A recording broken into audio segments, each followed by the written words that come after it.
Bonjour et bienvenue sur le plateau de NARadio depuis la foire de La Rochelle.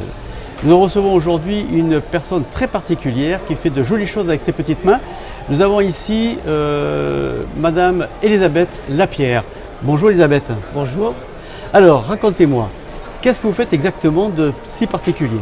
Eh bien, je raconte la vie avant la Première Guerre mondiale sous forme de vitrines miniatures ou un 12e. Et je me promène de région en région et de milieux sociaux en milieux sociaux. Alors ces miniatures, elles ont quel format? Eh bien, ça peut aller de 80 cm sur 30 cm de haut.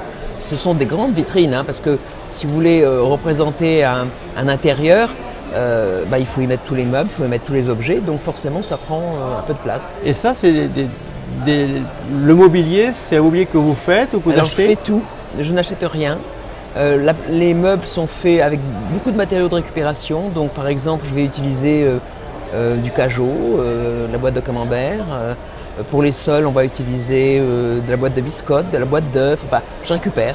Alors bien sûr j'achète aussi quelques matériaux comme de la pâte à modeler, des peintures, des teintures bien entendu. Alors j'imagine que suivant l'œuvre que vous faites, ça met plus ou moins de temps, mais en moyenne, il faut compter combien de temps? Entre 4 et 6 mois pour une vitrine. 4 et 6 mois? Oui. À raison de combien 5 heures par jour. Combien? 5 heures par jour. 5 heures par jour. Oui, ça fait du temps, quoi. Ça fait une belle occupation, quoi. Je suis à la retraite, donc je peux me permettre… D'accord. Alors, comment vous avez vu de cette idée? J'ai toujours aimé la miniature et puis à l'occasion d'un voyage en Savoie où habitait mon fils, j'ai visité un écomusée et je me suis dit que ce serait intéressant de représenter l'intérieur d'une ferme savoyarde. Quand je l'ai eu fini, je me suis dit que ce serait intéressant de montrer les différences entre une ferme en Savoie et une ferme ailleurs.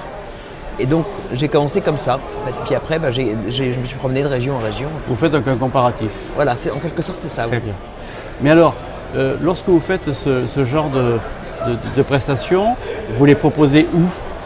Comment on peut les voir? On peut les voir au musée de Saint-Savinien, c'est-à-dire qu'on a créé une association qui regroupe donc toutes ces vitrines dans un local, hélas trop petit maintenant. Et on visite ce musée et moi je raconte de vitrine en vitrine la région, les gens. D'accord.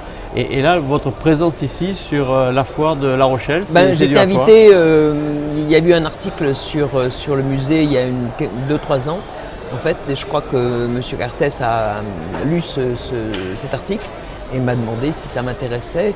Et évidemment ça m'intéresse à la mesure où ça me permet de me faire connaître en fait. Bien sûr, bien sûr. Et vous êtes nombreux à faire ce que vous faites? Alors, faire de la miniature, il y a beaucoup de gens qui en font. Faire les vitrines qui sont dans le musée de la miniature, je les fais seul parce que moi je suis à la retraite donc j'ai le temps. Alors que parmi les adhérentes de l'association, il y en a beaucoup qui travaillent. Alors vous êtes à la retraite, c'est 2 fois que vous le dites. Oui. Vous faisiez quoi avant? J'ai été à beaucoup de choses, mais enfin entre autres prof de maths d'abord. Et ensuite j'ai géré une entreprise qui vendait du matériel de sécurité pour enfants avec mon mari il y a un certain nombre d'années. D'accord, très bien. Elisabeth, merci.